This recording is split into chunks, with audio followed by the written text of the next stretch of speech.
हाँ जी, क्वेश्चन दे रखा है find the correct statement related to the group 15 hydrides. सबसे पहले तो मैंने करेक्ट को हाईलाइट कर लिया। दूसरी बात, ग्रुप 15 मतलब मैं बात कर रहा हूं नाइट्रोजन फैमिली की, ठीक है, नाइट्रोजन फैमिली की बात कर रहे हैं हम यहाँ पे। और बोला गया है कि करेक्ट स्टेटमेंट आपको बताने हैं। वन बाई वन कर लेते हैं, ठीक है। Reducing nature increase from NH3 to BiH3, यानी कि NH3 नेपाल और पाकिस्तान, ऑस्ट्रेलिया, सब बीमार, ठीक है। और रिड्यूसिंग NH3 हो गया, ये आपका हो गया PH3, ASH3 आर्सेनिक हो गया, एंटीमनी SbH3, और ये हो जाएगा BiH3। और ये बोल रहा है कि रिड्यूसिंग नेचर इंक्रीज कर रहा है, मतलब इसके हिसाब से जो रिड्यूसिंग नेचर का ऑर्डर है बिल्कुल ये होना चाहिए। क्या लगता है, सही है या गलत है? मेरे हिसाब से सही है। कैसे, बताता हूं। देखो, सबसे पहले अगर मैं बात करूंगा, डाउन द ग्रुप जा रहा हूं, डाउन द ग्रुप जा रहा हूं मैं, डाउन द ग्रुप, तो आपका साइज क्या है, इंक्रीज कर रहा है, साइज इंक्रीज कर रहा है। और आपसे क्वेश्चन में पूछा गया रिड्यूसिंग नेचर, रिड्यूसिंग नेचर मतलब हाइड्रोजन कौन आसानी से या हाइड्राइड कौन आसानी से अच्छे से डोनेट कर सकता है, ठीक है। तो अगर साइज इंक्रीज करेगा तो पुअर ओवरलैप होगा between orbitals, size increase, poor overlap, poor overlap between orbitals जो है वो इंक्रीज करेगा। Poor overlap between orbital increase करेगा तो पुअर बॉन्डिंग होगी। सिंपल सी चीज है, सिंपल डिंपल, पुअर बॉन्डिंग। और भाई अगर नाइट्रोजन फैमिली का एलिमेंट और हाइड्रोजन के बीच में पुअर बॉन्डिंग होगी तो आसानी से ब्रेक होगा, ब्रेक होगा तो आसानी से निकलेगा, निकलेगा तो मतलब आपका ऑप्शन नंबर करेक्ट, पहला वाला आपका ऑप्शन बिल्कुल करेक्ट है कि जितना ज्यादा ओवरलैपिंग पुअर होगी उतना बॉन्डिंग वीक होगी, बॉन्डिंग वीक होगा तो बॉन्ड जल्दी टूटेगा, बॉन्ड जल्दी टूटेगा तो हाइड्रोजन उतनी आसानी से निकलेगा, हाइड्रोजन उतनी आसानी से निकलेगा तो उतना अच्छा रिड्यूसिंग पावर होगा। सिंपल।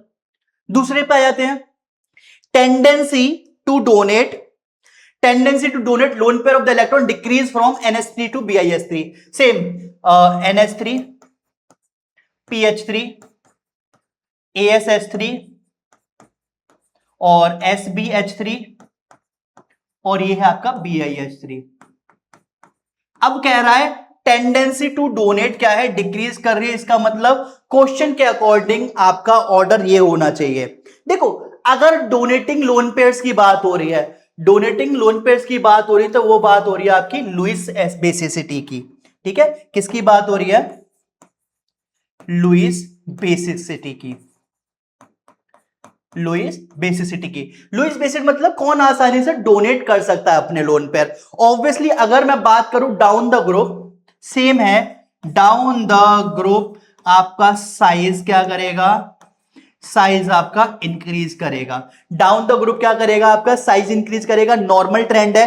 साइज इंक्रीज करेगा तो जो लोन पेयर है आपके डिफ्यूज हो जाएंगे, लोन पेयर क्या हो जाएंगे, मोर diffuse.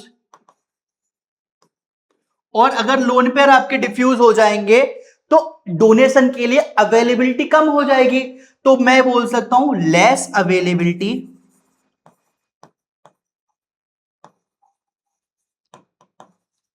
Less availability of donation. लेकिन लुईस बेस के अकॉर्डिंग क्या होता है, मोर अवेलेबिलिटी होनी चाहिए, तो ऑब्वियसली साइज इंक्रीज कर रहा है सबसे ज्यादा ये है, तो लेस अवेलेबिलिटी इसकी सबसे ज्यादा होगी, तो मोर अवेलेबिलिटी किसकी हो जाएगी, अमोनिया की, इसकी हो जाएगी। तो इसका मतलब ये भी स्टेटमेंट आपका बिल्कुल सही है। नेक्स्ट आ जाते हैं, नेक्स्ट आ जाते हैं भाई साहब, बोल रहा है द स्टेबिलिटी ऑफ हाइड्राइड्स, ये हमने कर ही लिया, सॉरी ये हो गया, इसमें आता है स्टेबिलिटी ऑफ हाइड्राइड्स, ये आपका सही था, ठीक है। The stability of hydrides decrease from NH3 to BH3, hydrides की स्टेबिलिटी डिक्रीज कर रही है, यानी कि सेम ऑर्डर NH3 और उसके बाद में PH3, उसके बाद में ASH3, फिर उसके बाद में SbH3, और उसके बाद में आपका BiH3, ठीक है। ये बोल रहा है स्टेबिलिटी ऑफ हाइड्राइड्स क्या है आपकी, वो कर रही है, डिक्रीज कर रही है, मतलब ऑर्डर आपका ये है, ऑर्डर आपका ये है, बिल्कुल सही बात है। अगर आपका साइज इंक्रीज कर रहा है, दोबारा से पता है सेम ट्रेंड से, एक सिंगल ट्रेंड से हम सारा क्वेश्चन सॉल्व कर रहे हैं, एक सिंगल ट्रेंड से। Down the group size increase, down the group size increase तो क्या हो जाएगा आपके लोन पेयर क्या हो जाएंगे, डिफ्यूज हो जाएंगे। डिफ्यूज, डिफ्यूज बोल सकते हो, डिस्टॉर्ट बोल सकते हो। लोन पेयर क्या हो जाएंगे, डिफ्यूज हो जाएंगे। लोन पे डिफ्यूज हो जाएंगे तो ओवरलैप बिटवीन एलिमेंट और हाइड्रोजन क्या हो जाएगा, ओवरलैप, ओवरलैप बिटवीन एलिमेंट मतलब नाइट्रोजन फैमिली वाला, नाइट्रोजन फैमिली एंड और हाइड्रोजन के बीच में क्या हो जाएगा, वीक हो जाएगा। अगर ओवरलैप आपका वीक हो जाएगा तो बॉन्डिंग वीक हो जाएगी, बॉन्डिंग वीक हो जाएगी तो बॉन्ड जल्दी टूटेगा, तो इस वजह से स्टेबिलिटी क्या करेगी, स्टेबिलिटी डिक्रीज करेगी। इसका मतलब ये भी सही है, इसका मतलब ये भी सही है। लास्ट आ जाते हैं, एच बॉन्ड, ई मतलब एलिमेंट बात कर रहे हैं नाइट्रोजन फैमिली की। एच बॉन्ड जो है भाई साहब आपका, और वो क्या बोल रहा है, H bond angle decrease from ammonia to SbH3। इसके लिए एक रूल आता है, उसको बोलते हैं VSEPR theory, valence shell electron pair repulsion. अगर मैं बात करूं HEH बात कर लेते हैं सेम। अगर मैं बात करूं NH3, फिर आपका PH3, उसके बाद ASH3, उसके बाद SbH3 और उसके बाद BiH3, बोल रहा है कि इनके बीच में बॉन्ड एंगल जो है वो आपका डिक्रीज करेगा। बॉन्ड एंगल क्या करेगा, डिक्रीज करेगा। Obviously same trend, down the group जाओगे साइज इंक्रीज करेगा, डाउन द ग्रुप जाओगे आप तो साइज इंक्रीज करेगा, साइज इंक्रीज करेगा तो जो लोन पेयर है वो आपके क्या करेंगे, लोन पेयर क्या हो जाएंगे आपके, डिफ्यूज हो जाएंगे। लोन पेयर क्या हो जाएंगे भाई लोग, लोन पेयर आपके डिफ्यूज हो जाएंगे। और लोन पेयर अगर आपके डिफ्यूज हो गए और डिस्टॉर्ट और बड़े बड़े लोन पेयर हो चुके हैं तो valence and electron pair repulsion, VSEPR theory बोलती है हम कंपाउंड को मैक्सिमम स्टेबलाइज केस में रखते हैं।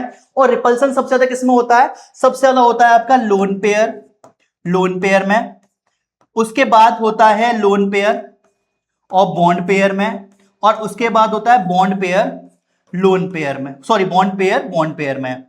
तो इसका मतलब क्या है कि मुझे अगर कंपाउंड बनाना है और मुझे पता है उसके लोन पेयर पहले से डिफ्यूज हो रखे हैं और आपस में बॉन्ड पेयर और लोन पेयर, जैसे कि मैं देखो अमोनिया बना लेता हूं और थोड़े से अच्छे समझ आएगा। अगर मैं बना लेता हूं अमोनिया, नाइट्रोजन है, एक लोन पेयर है और हाइड्रोजन हाइड्रोजन हाइड्रोजन।